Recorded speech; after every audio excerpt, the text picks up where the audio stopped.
Namaste,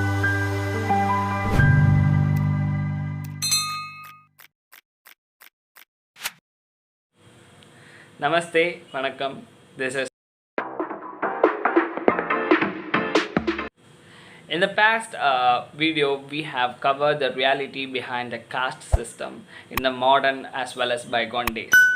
Today, let's see how to enact the creamy layer concept and Varna based concept in the modern India. Before that, let me state something which accorded to the existing caste system.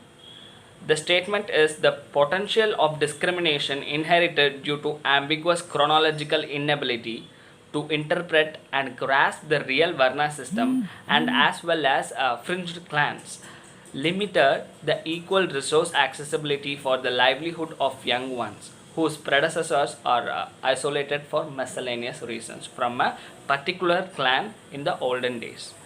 But due to the westernization, the clans got scattered and mixed up. Now, the absence of resonance among the people come into existence. Whoever clings on the retrospective loss, which causes riots and other social aftermath. So, it's my statement on the modern caste system, which still clings on the backdated perspective.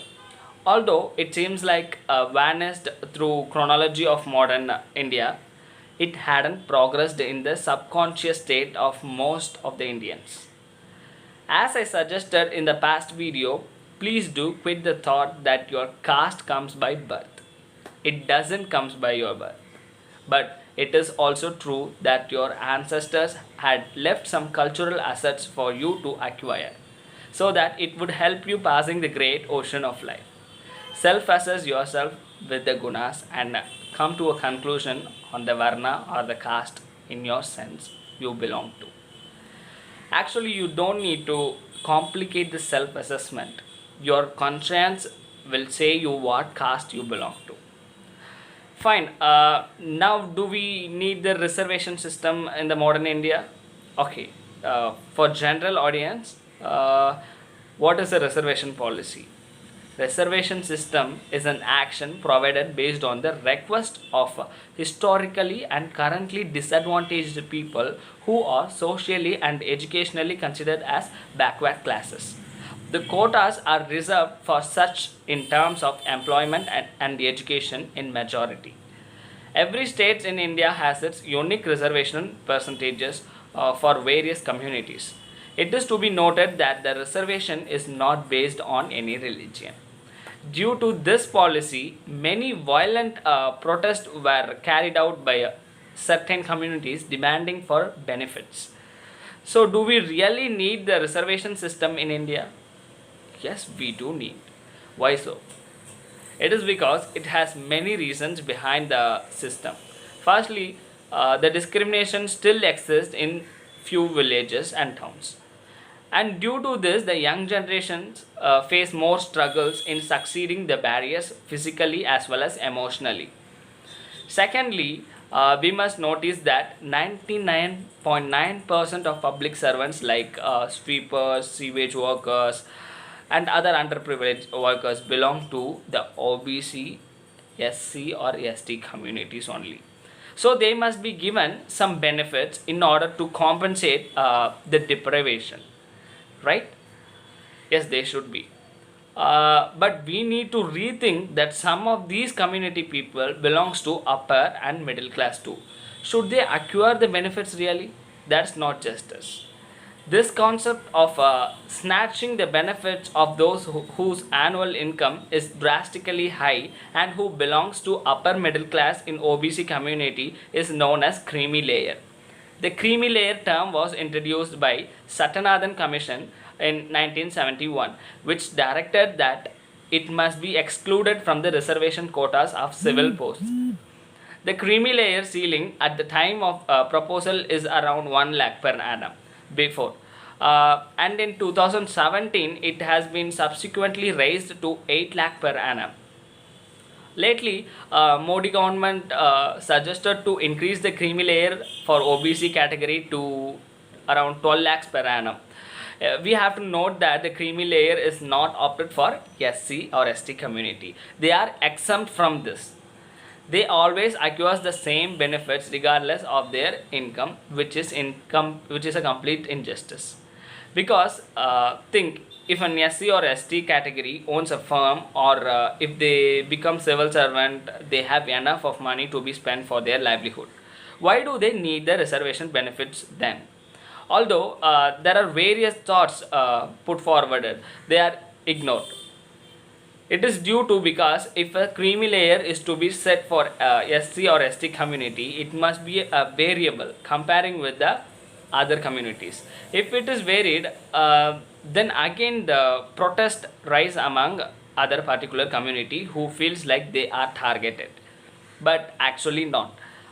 Besides, it is to be noted some of the upper class people or OCs are also doing some underprivileged jobs whose annual income is not up to the level. The younger ones from such OC community finds it difficult in terms of acquiring employment and education.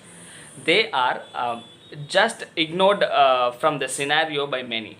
Also, it is very important that the students are indirectly discriminated regardless of their potential. Moreover, sometimes when the students become aware of this, they begin to discriminate in a modern way. Like they begin to literally hate the people of other communities.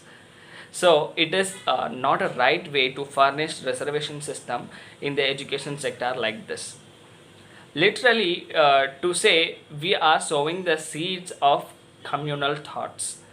Fine, what is the solution for this? The solution for this is adaptive reservation system. What is that? It is just my proposal for the reservation policy. It may switch your thought on this. So how can this be implemented? I will tell you. The adaptive reservation system requires network of one's personal information. Yeah. Based on that, the reservation quotas can be furnished. It is adaptive as the name denotes. I mean, the reservation percentage may vary based on one's information.